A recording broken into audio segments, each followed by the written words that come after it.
চাঁদপুর থেকে আসছে মেঘনা এক্সপ্রেস, এটা প্রায় সময় ইঞ্জিনে নষ্ট হয়ে যায়। আজকে এটার ইঞ্জিনে আগুন লেগে এটা এই পেনির কাছাকাছি নষ্ট হয়ে গেছে। এখন আমরা বসে আছি প্রায় 2.5 ঘন্টা 3 ঘন্টা ধরে বসে আছি। চট্টগ্রাম থেকে ইঞ্জিনে আসবে, কখন আসবে তাও কোনো ঠিক ঠিকানা নেই। এই ট্রেনটা প্রায় সময় খুব ডিস্টার্ব করে। আমি চট্টগ্রাম চাকরি করার সুবাদে মাসের মধ্যে 3-4 বার যাওয়া আসা করি। প্রায় সময় দেখা যায় ট্রেনটা সমস্যা দেখা দেয়। গত মাসখানিক পূর্বে একবার চট্টগ্রাম তো ছাড়ছে 5:30টায়, কিন্তু সে চাঁদপুর থেকে পৌঁছতে হলো 4টায়।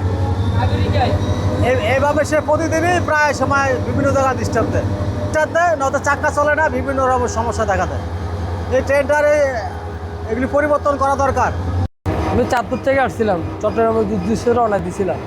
এখানে অনেকক্ষণ ধরে দাঁড়ানো রয়েছে, প্রায় 1-1.5 ঘন্টার মতো।